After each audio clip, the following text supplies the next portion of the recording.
Sous les applaudissements, une rangée de camions-citernes s'avance, prêts à recevoir la première cargaison.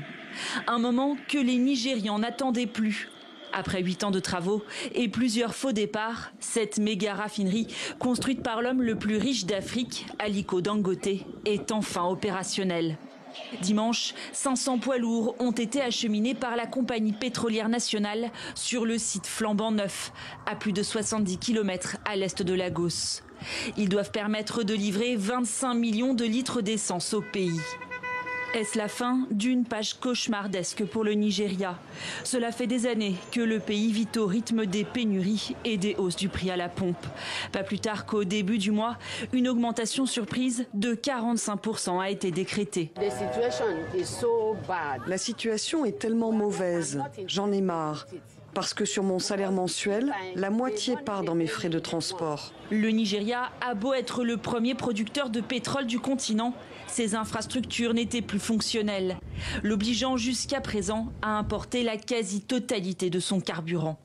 Avec à terme une capacité de 650 000 barils par jour, la nouvelle raffinerie doit permettre au pays d'être autonome tout en exportant 56% de sa production. Le projet est présenté comme une solution pour maintenir les prix bas à la pompe.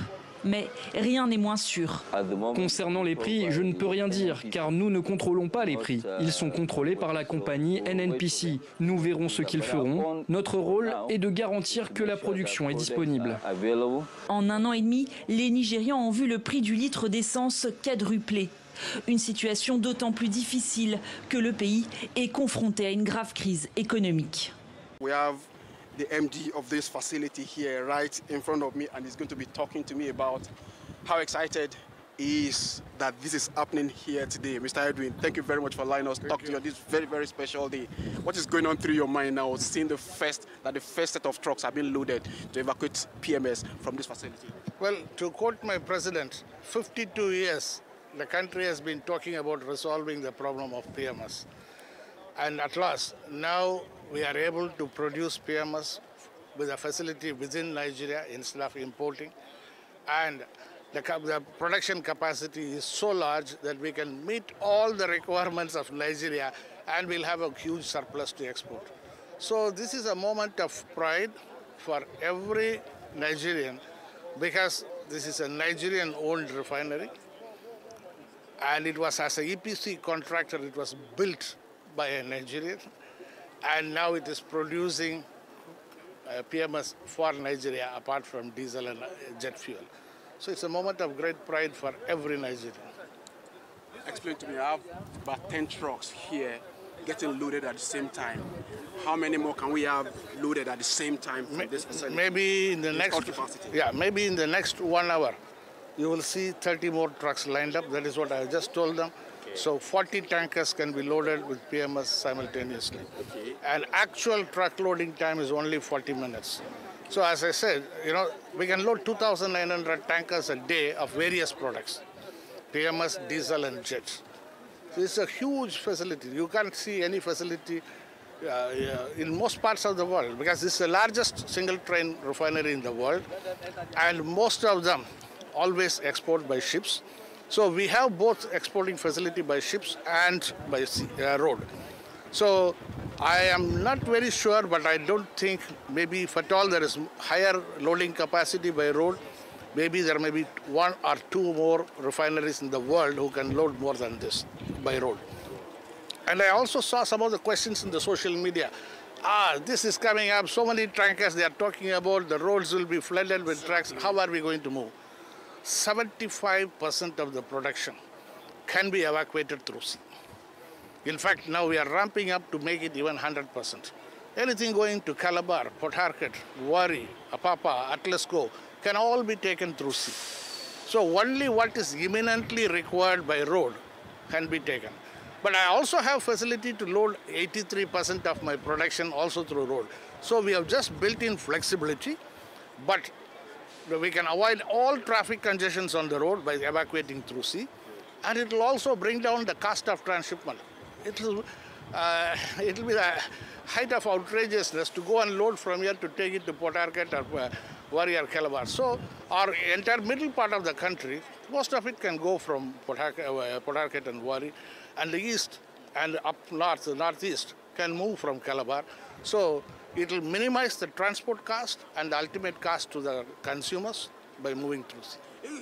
That's about logistics. I mean, there are others who have equally suggested there could be some kind of pipeline transfer of the product. Is that a thing Dangote is that an option Dangote is exploring, or is there anything like that on the card? No, we sell all our products ex-factory.